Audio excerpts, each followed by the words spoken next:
Hey, welcome back to the garage. I'm not in my normal garage. This is my dad's place, his 64 Buick, but we're going to be working on something a little different. We're working on this right here, 2000 Cadillac Deville. This one has an issue with the seal on the output shaft of the transmission on the driver's side is going bad, and it's slinging grease and everything else out around that seal.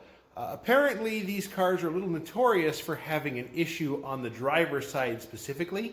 As it turns out, the bearing surface that GM used is too small and allows the axle to wobble when the bearing wears a little bit. As soon as the bearing starts to wear and the axle starts to wobble, the next thing is that it takes the case with it.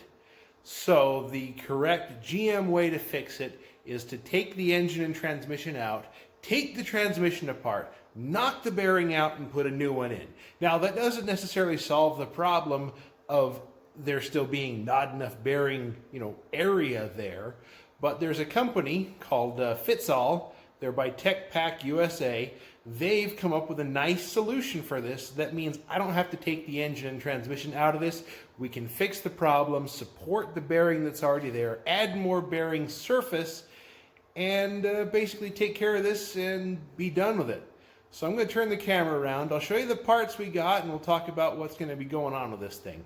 And it turns out, based on a couple of videos, this isn't that much different than doing most front-wheel drive CV shafts. This looks like it'll be pretty quick. Separate the strut from the spindle, take the brake caliper, move it out of the way, undo the main nut that holds the CV in, and move everything out of the way, pop the CV out, take the seal out, put the new bearing and combination bearing seal in, then reinstall. So let me turn the camera around. I'll show you what we got going on. This shouldn't be too bad of a repair. I'm hoping this will go smooth, but as I've heard many times, a 20-minute job is only one broken bolt away from becoming an 8-hour ordeal. I hope this does not turn into an 8-hour ordeal. Anyways, show you the parts we got. This is kind of cool. So here's the beast in question. It's a nice 2000 Caddy Deville. I actually found out about this repair on a Cadillac forum. So here's the parts that we're going to use. First off, Fitzall by Tech Pack USA. Came nicely packaged. This is the kit that includes the bearing and seal combination, the driver to install the bearing support, and also a new CV. Now, when you do this, interesting thing comes about is you have to reduce the diameter of this surface to now meet this new bearing size. Apparently, this bearing surface is smaller than factory, which isn't a big deal. It just is what it is. Now, I do have an old lathe over there, but that doesn't mean that I've got enough torque to actually, or size for that matter, to turn this down to the 1-inch 571 to 1-inch 574 that's needed to do this job. So this was a complete kit, included everything. I didn't have to take anything apart. I was a little concerned that it was just going to be this stub and I was going to have to replace, swap everything over. Luckily it's complete, but this is the driver that comes with it. It's supposed to fit over the output shaft of the transmission, except a 3/4 inch driver diameter. I'll work on that in a minute. Now this guy is unique. This is a combination of bearing and seal all in one nice, neat housing. The idea is that this goes in, the knurled surface helps keep it in the aluminum of the transmission housing, and this surface, from what I've read, is supposed to back up the original bearing to help keep it from wobbling, as well as provide, surface here for the shaft to ride on, giving it more bearing surface. So that way it'll help prevent any wobble from wear. So first thing we're going to do, I'm going to get the wheel cap off. We're going to get the nut loosened up. From what I can read, it's either a 34 or 35 millimeter. Closest sockets I've got is a 35 and a 1 5/16 inch. Now both of them, 35 is a little looser, the 1 5/16 is closer. I'm hoping I can get it off without having to go get another socket.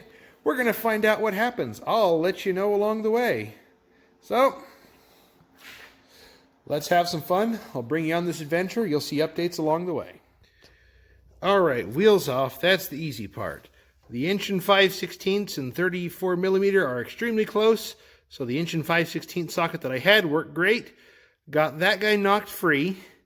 Now, from what I've read, a couple of good solid hits with a hammer, but make sure you have the nut, just, flush with the end, maybe just this side of flush, so you're not banging on that and mushrooming it out and making it hard to get the nut off.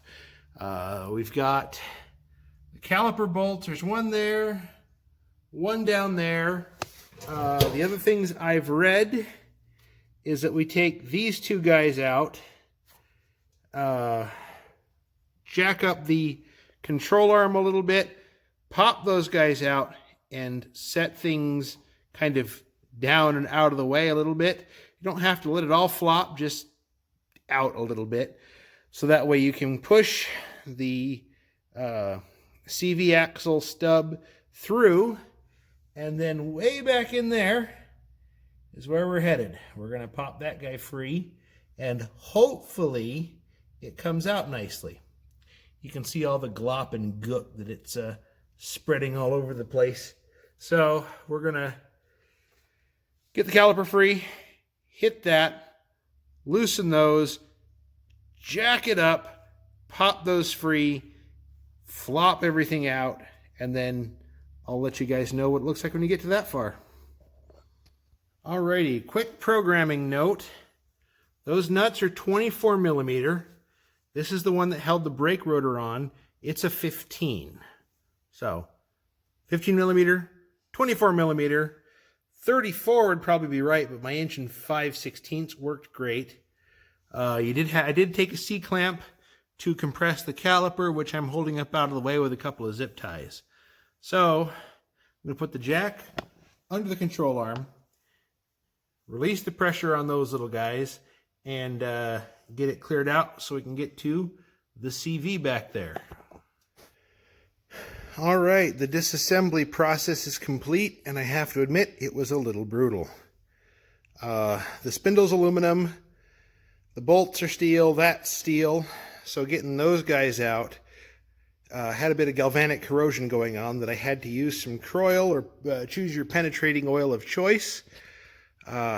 Greased those up heavily, gave them a few minutes, had to whack them with the hammer, and they came right out.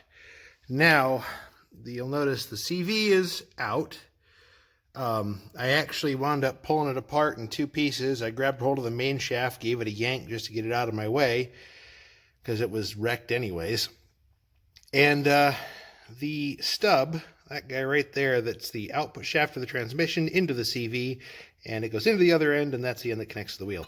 Anyways, there's a snap ring in there. The infamous little annoying ones that everyone hates so much. Yep, he's kind of green in that picture. You can see him. My goodness, what a disaster that was. I went to AutoZone using their Lona Tool program, got the CV joint, CV axle remover, fork end, and borrowed their slide hammer that has the correct threads to fit their removal tool, and getting it in there was a bit of a fight. I had to reach the fork around, wiggle as far as I could, use a hammer, tap it in with a hammer, and then it finally fell completely behind the CV axle like it was supposed to with the fork around the stub. You'll notice it's slightly curved. That curve made it difficult to get it in. And a handful of whacks with the slide hammer, and it popped right out in my hands. Thankfully, the seal, right there, I just got a couple of small screwdrivers and started tapping on it till it came out. I did put a couple of scars on the aluminum. I'm not too worried about it because it's all on the outside. And the repair piece, let me get up. Let's come over here. Yep, my gloves are an absolute mess. So this guy, on the knurled surface, that bites into the factory aluminum piece. This is sitting on the driver, just so you're aware. That has the right detent to fit around the output shaft of the transmission. The instructions call for, woo, get that focused. Anyways, the instructions call for Loctite on the knurled ring and some blue silicone on the back ring. So I'm going to go find my silicones, find my thread locks. I'm going to apply both. I'm going to find something that's got some length to it here to be able to pound on it with, because I do have to reach in there a little ways to do it. And I'm going to get this guy put in there.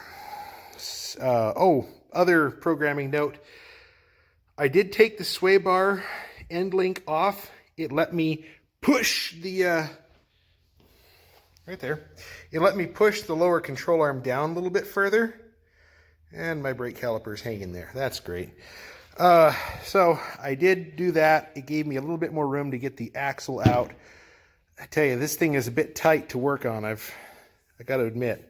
So I'm going to find something that fits that, find my thread lock, find my silicone, and going to get that guy pounded in.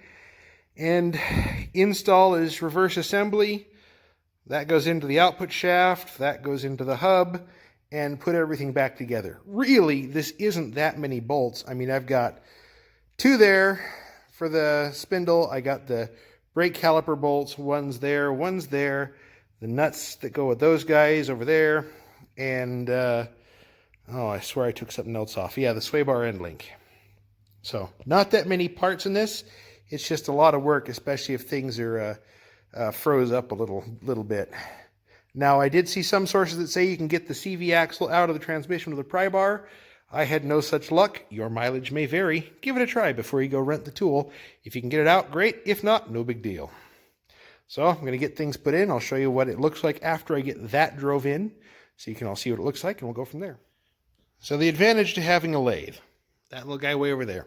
I went and quickly turned a driver handle for this guy. That fits the 3/4 inch hole right there.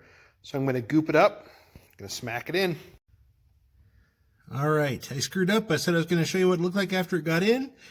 I had to go grab a helper to get the axle in, or to drive it in. I had to move the strut out of the way so I could get a good hammer swing on it to pound the bearing in, and just kind of got ahead of myself. And yeah, so you can kind of see it there peeking out past the CV. I sent it in till there was no more movement. It's as seated as it's really going to get. The CV axle slides in, hits the circlip, and doesn't come back out, so I'm in good shape there. So threaded it all back together. Now I'm working on getting the bits and pieces put back on. Those guys, the brake caliper, I could or ought to put new pads on it. They're easy to do, not right now. But yeah, this has been a pretty straightforward job. I'll have to look up the torque spec on that guy down there. But I'm just guessing, tight as tight can be would be the easy way to go about it, but I'll look it up just to see anyways. So yeah, this is what we're at. Just putting things back together. All right, reinstall goes pretty quick with air tools. The spindle nut, 118 foot-pounds. Other thing I'm pretty sure you saw, but I forgot to mention, I took the tie rod off because I kind of felt like I needed the space to get the spindle to lay out towards me. Also, you've got this little connector right here. It's probably a wheel speed connector dealing something with ABS. I dislike dealing with ABS codes, so I was trying to be very careful to get it to not hurt it when I took it apart or put it all back together. So I think that nearly wraps it up. I did compress the piston and the brakes a little bit to get the caliper to come away nice and clean. Make sure you clean up any greasy fingerprints that's left on the rotor. I mean, my gloves, I'm going to be, a month getting these degreased. But no, this was a pretty straightforward job. It was a little bit more difficult only because the CV axle didn't want to come out nice and required a more specialized puller. That took some effort.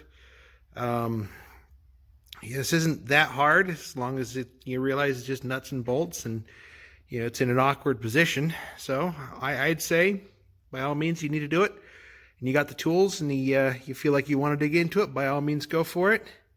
But I think that pretty well wraps up this repair. I'm gonna get the wheel back on and go take it for a quick shakedown run and see how we do. Thanks for watching. This was a 2000 Cadillac Deville, the CV axle repair, with the repair bearing from Fitzall, the 4T80E axle kit. That's the one we're looking at. So thanks for watching.